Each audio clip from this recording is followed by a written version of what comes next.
प्यारे बच्चों, कैसे हो? आशा करता हूँ आप सभी लोग अच्छे होंगे और अपने बोर्ड एग्ज़ाम की तैयारी बहुत अच्छे तरीके से कर रहे होंगे। तो पिछली वीडियो में हम सभी लोग समझे थे कुछ आव्यूह के प्रकार, जिसमें कुछ आव्यूह के प्रकार अभी रह गए थे, जिसे हम इस वीडियो में करने वाले हैं। इसके बाद में हम लोग एक्सरसाइज के क्वेश्चन करना स्टार्ट कर देंगे, क्योंकि जो बोर्ड एग्ज़ाम में क्वेश्चन आना है वो तो एक्सरसाइज से ही आएगा, और एक्सरसाइज से ज़्यादा इम्पोर्टेंट तो उसके उदाहरण है।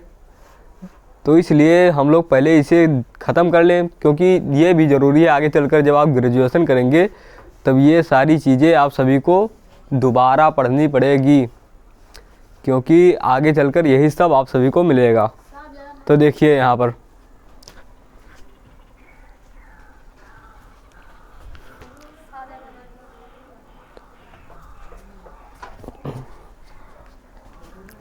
तो चलिए हम लोग देखते हैं आव्यूह के प्रकार का। जो कुछ बच गए थे वो सभी आव्यूह हम लोग समझते हैं। तो देखिए, एक होता है आव्यूह के प्रकार में हम लोग पढ़ रहे थे, तो वहाँ पर शून्य या रिक्त आव्यूह। एक जो नया आव्यूह है उसका नाम है शून्य या रिक्त आव्यूह।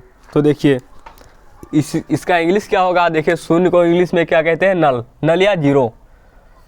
तो यहाँ पर हम लोग जीरो यूज कर रहे हैं, जीरो। आव्यूह को इंग्लिश में क्या कहते हैं? मैट्रिक्स। आव्यूह का इंग्लिश क्या होता है? मैट्रिक्स। तो इसे हम लोग जीरो मैट्रिक्स कहते हैं, या फिर इसे हम लोग एक और नाम से भी जानते हैं, जिसे हम लोग कहते हैं नल मैट्रिक्स, NULL मैट्रिक्स। अब हम लोग समझते हैं कि आखिर ये जीरो मैट्रिक्स या नल मैट्रिक्स या शून्य आव्यूह ये सब होता क्या है, क्योंकि डिफिनेशन अगर जो लिखा है तो इसको समझना तो पड़ेगा ही। तो देखिए, शून्य आव्यूह का जो दूसरा नाम उसे रिक्त आव्यूह भी कहते हैं। कभी कभी एग्जाम में पूछ लिया जाता है। वैसे इसे आने की संभावना बिल्कुल पॉइंट में होती है, 0.00, लेकिन फिर भी कभी कभी पूछा गया है। अगर जो विगत वर्षों में हम लोग देखें जो क्वेश्चन आए हुए हैं, तो वहाँ पर ये क्वेश्चन कभी कभी मिल रहा है जहाँ पर इसका डिफिनेशन पूछ लिया गया है, क्योंकि कभी कभी एग्जामिनर का मूड अलग रहता है, तो इसी डिफिनेशन में से ही क्वेश्चन उठाकर दे देता है। तो देखिए, शून्य आव्यूह को दूसरा नाम क्या है? रिक्त आव्यूह। रिक्त आव्यूह किसे कहते हैं? देखिए, जिस आव्यूह का प्रत्येक अवयव शून्य हो, मतलब कि ऐसा आव्यूह जिसका जो प्रत्येक अवयव का इंग्लिश क्या होता है? एलिमेंट्स। मतलब कि जिस आव्यूह का प्रत्येक अवयव शून्य हो, शून्य आव्यूह कहते हैं। मतलब ऐसा आव्यूह जिसका प्रत्येक अवयव शून्य हो, तो उसे हम लोग क्या कहते हैं? शून्य आव्यूह। देखिए, हम ओ से दर्शाते हैं, मतलब कि जो ये शून्य आव्यूह है इसे हम लोग किससे दर्शाते हैं? वो से दर्शाते हैं, क्योंकि जिसे बहुत जगह पर हमारे भी कई टीचर बताते, कोई इसे वो पढ़ता है, कोई इसे जीरो पढ़ता है, लेकिन हम आप सभी को ये सजेस्ट करते हैं कि आप इसे वो ही पढ़ें। देखिए, तो ये होता क्या है? देखिए, ये कोई मैट्रिक्स है। आगे पिछले वीडियो में आप सभी को हम लोग समझा चुके थे। देखिए, ये क्या है? कोई आव्यूह है। देखिए, और इसके एलिमेंट मतलब अवयव किसे कहते हैं? देखिए, ये छोटे छोटे जो लाइन है इसे हम लोग क्या कहते हैं? अवयव। ये सब क्या है? अवयव। ये क्या है? अवयव। ये क्या है? अवयव। ये क्या है? अवयव। ये क्या है? अवयव। इसमें टोटल कितने अवयव हैं? 1 2 3 4 5 6 7 8 9 10 11 12। इसमें कितने अवयव हैं? 12 अवयव हैं। अवयव को एक और नाम से भी जानते हैं, इसे तत्व भी कहते हैं। जो एलिमेंट होता है इसे हम लोग कभी कभी तत्व भी कहते हैं। देखिए, इसमें 12 तत्व हैं, लेकिन देखिए सबसे बड़ी बात ये है कि इसमें पूरे के पूरे सब अवयव जितने भी हैं वो सब जीरो लिखे हुए हैं, क्योंकि इसका नाम ही है शून्य आव्यूह। तो इसमें ये क्वेश्चन उठता है, क्या इतने ही अवयव होने चाहिए, 12 ही होना चाहिए तभी ये शून्य आव्यूह कहलाएगा, या फिर कोई भी आव्यूह हो जिसमें जीरो एलिमेंट हो तो आव्यूह कहलाएगा, मतलब रिक्त आव्यूह कहलाएगा? देखिए, इसका दूसरा उदाहरण ये भी हो सकता है। लेट सपोज हम लोग भी एक आव्यूह बनाते हैं जिसमें देखिए कोई नहीं, सिर्फ एक ही अवयव हो। तो ये कितने क्रॉस कितने का हो गया, इसका कोटि क्या होगा, तो 1 क्रॉस 1, क्योंकि एक पंक्ति और एक ही स्तंभ है। तो ये कितने क्रॉस कितने का हो गया, 1 क्रॉस 1 का। अब देखिए यहाँ पर दूसरा, अगर जो इसमें प्रकार में देखा जाए तो आता है अदिश आव्यूह। अदिश आव्यूह को इंग्लिश में क्या कहते हैं, स्केलर मैट्रिक्स। अदिश आव्यूह जिसे हम लोग इंग्लिश में कहते हैं स्केलर मैट्रिक्स।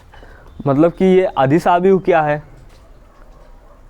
जिसे शून्य आव्यूह तो आप सभी लोग समझ चुके होंगे कि शून्य आव्यूह किसे कहते हैं।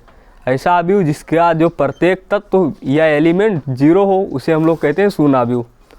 आप सभी को ये डिफिनेशन रटनी नहीं पड़ेगी, क्योंकि मैं आपको इतनी बार रिपीट करवाऊंगा कि धीरे धीरे आप सभी को वैसे ही याद हो जाएगी।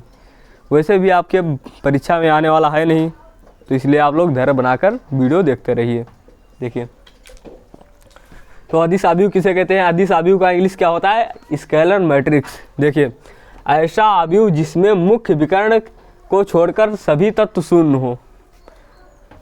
मतलब ऐसा कोई आव्यूह हो जिसमें जो मुख्य विकर्ण हो उसके आव्यूह को सिर्फ छोड़ दें और जो बाकी तत्व हो वो 0 हो। लेकिन सबसे बड़ा सवाल तो यहाँ पर ये उठता है कि मुख्य विकर्ण है क्या आखिर, मतलब किसे कहते हैं मुख्य विकर्ण, ये भी तो जरूरी है। देखिए, ये कोई मैट्रिक्स बना हुआ है, मैट्रिक्स का मतलब क्या होता है, आव्यूह।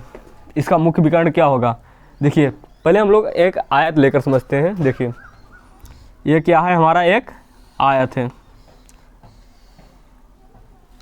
आप सभी को ये भी पता है कि आयत ही हम यहाँ पर क्यों ले रहे हैं, त्रिभुज क्यों नहीं लिए। देखिए, क्योंकि जो ये आव्यूह होता है इसे हम लोग वर्गाकार या आयताकार के रूप में लिखते हैं।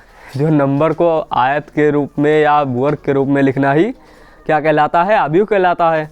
तो इसलिए हम यहाँ पर वर्ग या वर्ग ले लें या फिर आयत ले लें। तो देखिए, यहाँ पर 2 आव्यूह होते हैं, एक यहाँ से ऊपर से स्टार्ट होकर इस कोने से, मतलब कि यहाँ बाएं हाथ से स्टार्ट होकर दाएं हाथ के यहाँ पर गिर जाए, तो इसे हम लोग क्या कहते हैं, मुख्य विकर्ण। मुख्य विकर्ण इसे हम लोग इंग्लिश में क्या कहते हैं, प्रिंसिपल डायगोनल। मुख्य का मतलब क्या होता है, प्रिंसिपल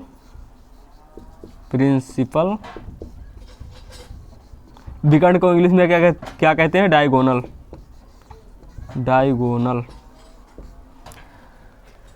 अब देखिए, ये तो इधर से हो गया, इसे ये मुख्य विकर्ण हो गया, और ये दूसरा यहाँ से भी तो बन सकता है। तो इसमें आयत में कितने विकर्ण होते हैं, 2 विकर्ण। आप कोई ये भी सोचे कि ऊपर से ही क्या ये नहीं हो सकता है विकर्ण, तो ये विकर्ण नहीं है। तो आइए हम लोग अब अपने इसमें समझते हैं आव्यूह में। देखिए, अब यहाँ पर एक विकर्ण यहाँ से लेकर ये बन रहा है और एक विकर्ण यहाँ से लेकर यहाँ पर बन रहा है। ये तो आप सभी को पूरी तरीके से दिखाई दे रहा होगा। लेकिन हम लोग यहाँ पर क्योंकि लिखा हुआ है मुख्य विकर्ण को छोड़कर, मतलब कि यहाँ पर सिर्फ मुख्य विकर्ण को ही छोड़ना है, मतलब मुख्य विकर्ण को सिर्फ छोड़ दिया जाए। तो देखिए, मुख्य विकर्ण यही तो है। तो इससे हम लोग इस प्रकार देखिए, अगर इसे छोड़ दिया जाए तो बाकी तो सब 0 है। 1 2 3 4 5 6, सिर्फ इसी में 2 3 है और ये सब पूरे 0 हैं। तो आशा करता हूँ आप सभी को अदिश आव्यूह और शून्य आव्यूह दोनों अच्छी तरीके से समझ में आ गए होंगे। इसका एक दूसरा उदाहरण भी मैं आप सभी को दे देता हूँ। देखिए, ये B कोई मैट्रिक्स है, मैट्रिक्स का मतलब आव्यूह, और यहाँ पर देखिए 3 0 0 0 0 2 0 0 0 0 4 0 0 0 0 9। देखिए, ये कोई अगर मैट्रिक्स है, अब यहाँ पर देखिए ये क्या हो गया, इसका मुख्य विकर्ण। अब मुख्य विकर्ण के तत्व जीरो नहीं है, तो इसलिए यह क्या कहलाएगा, अदिश आव्यूह। अदिश आव्यूह मतलब स्केलर मैट्रिक्स। तत्समक आव्यूह, जिसे हम लोग इंग्लिश में क्या कहते हैं, आइडेंटिटी मैट्रिक्स। तो देखिए ये तत्समक आव्यूह है क्या, देखिए तत्समक आव्यूह जिसे हम लोग इंग्लिश में क्या कहते हैं, आइडेंटिटी मैट्रिक्स। देखिए इसका परिभाषा, ऐसा आव्यूह जिसमें मुख्य विकर्ण के तत्व एक हो, मतलब कोई ऐसा आव्यूह हो जिसके जो मुख्य विकर्ण के जो तत्व हो वो क्या हो, एक हो, तथा शेष सभी तत्व शून्य हो, तथा जो इसके बाकी बचे हुए तत्व है वो शून्य हो। मुख्य विकर्ण तो आप सभी को पता ही है किसे कहते हैं मुख्य विकर्ण। देखिए अगर मान लीजिए ये कोई मैट्रिक्स है, पहले उसका मैं उदाहरण ही दे देता हूँ। पहले देखिए 1 0 0 0 0 1 0 0 0 0 1 0 0 0 0 1। अब यहाँ पर देखिए आप सभी को हमने ये तो बताया था कि मुख्य विकर्ण क्या है, से लेकर ये सब क्या है, मुख्य विकर्ण, और इसके तत्व क्या है, ऐसा भी जिसमें मुख्य विकर्ण के तत्व एक हो। ये नेसेसरी एंड सफिशिएंट कंडीशन है कि इसके जो तत्व होना चाहिए मुख्य विकर्ण के, वो क्या होना चाहिए, एक होना चाहिए। अगर यहाँ पर 5 5 होगा या 3 3 होगा तो दूसरा हो जाएगा, जिससे जब हम लोग पढ़े थे डायगोनल मैट्रिक्स, मतलब क्या कहते हैं, विकर्ण आव्यूह पढ़े थे, तो वहाँ पर वो कंडीशन हो जाएगा। लेकिन अगर यहाँ पर 1 1 1 हो तो वह क्या होगा, तत्समक आव्यूह। ये विकर्ण आव्यूह का ही एक रूप है, मतलब उसी से लिया गया है। अगर जो देखा जाए उसी का एक स्पेशल केस है। यहाँ पर क्या होना चाहिए, सिर्फ 1 1 1 होना चाहिए। अगर इसका कोई और उदाहरण, इसका वो देखा जाए कितने क्रॉस कितने की है, तो ये कितना है, 1 2 3 4, मतलब 4 पंक्ति हैं तो 4 ही हो गया। और स्तंभ कितने हैं, 1 स्तंभ 2 स्तंभ 3 स्तंभ 4 स्तंभ, कितने स्तंभ है, 4। तो ये 4 क्रॉस 4 का मैट्रिक्स है। मैट्रिक्स का मतलब आव्यूह। ये कितने क्रॉस कितने का आव्यूह है, 4 क्रॉस 4 का। इसका अगर हम कोई और उदाहरण अगर लें तो देखिए, अगर देखिए ये बी लिखा हुआ है, 6 1 0 0 और यहाँ पर 0 1 0 और यहाँ पर 0 0 1, तो ये कितने क्रॉस कितने का मैट्रिक्स है, तो ये 3 क्रॉस 3 का मैट्रिक्स है। कितने का, 3 क्रॉस 3 का आव्यूह है। तो ये आप सभी को समझ में आ गया होगा। देखिए विकर्ण आव्यूह क्या होता था, जिसे हम लोग एक बार विकर्ण आव्यूह भी देख लें। देखिए जिसे ये कोई भी एक मैट्रिक्स होता था, लेकिन यहाँ पर क्या, देखिए बाकी तो शून्य होते थे। देखिए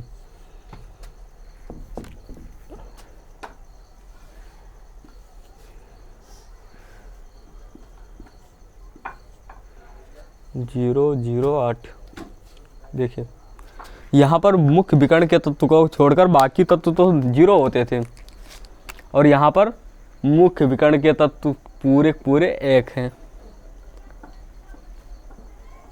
देखिए यहाँ पर मुख्य विकर्ण के तत्व क्या है, 2 4 8, लेकिन यहाँ पर 1 1 1 है। अगर 1 1 1 है तो उसे क्या कहते हैं, तत्समक आव्यूह। और ये जो 2 4 8 है, ये क्या कहलाएगा, विकर्ण आव्यूह का एक पार्ट है। किसका, विकर्ण आव्यूह। विकर्ण आव्यूह, विकर्ण आव्यूह को इंग्लिश में क्या कहते हैं, डायगोनल मैट्रिक्स।